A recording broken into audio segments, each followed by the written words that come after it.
Let's talk to Luke with some more chiropractic. We're going with knee mobility. We're not just going to be focusing on that knee hinge joint, but also the full range of motion of the knee. So what's going to look like, we're going to get into a kind of athletic stance, get a little bend, lean to one side, get a little more bend, and then you're going to go through that motion and all the way to lockout. Again, that's going to look at is you're going to lean to one side, forward motion, all the way back, and lockout. Just do those repetitions multiple times, just really making sure we're getting that full range of motion. Now to really test that on one specific knee, you can do like a forward lunge position. What you're gonna do with this is as you go forward, you're gonna lock out and then go through and finish out the motion.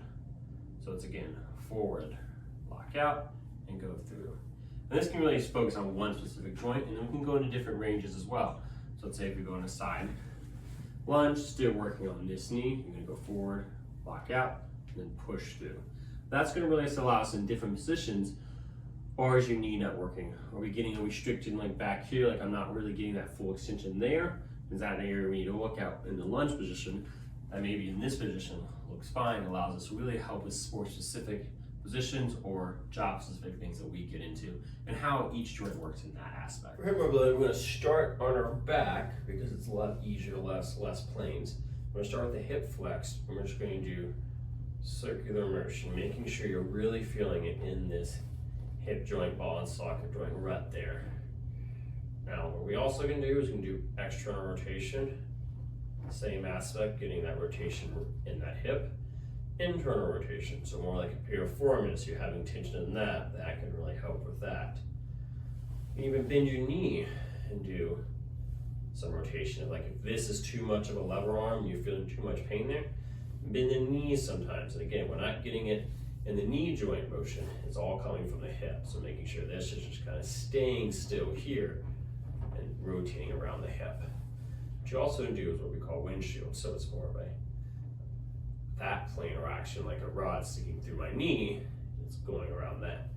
And you can see with me, this is not rotating it out as much as it needs to. That's telling me I have tension here, I T-band, and that's something we can kind of work with in the office. The progression we can see with the hip is doing those same motions, now standing. So obviously you want to have some support, especially if you're new to this.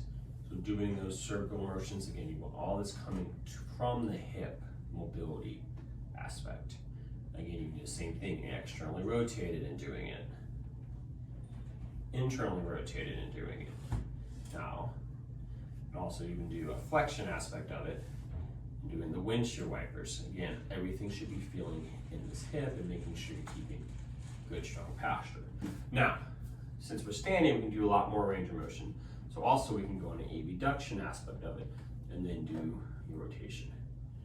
And even if you scoot the chair forward, we can do like a posterior aspect where you're doing circular motion in a different plane besides flexion. Now, with extension, you gotta make sure you watch where you're not extending it out too much and you're really extending. You want to keep that back in neutral. So back should stay in that neutral, strong posture, while the hip is doing the rotation of the movement and extending back.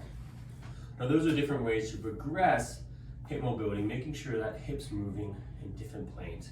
And any questions you have, we can go over it in office, anything specifically for your hips that we can work on, what position and rotation we can cover in the next appointment.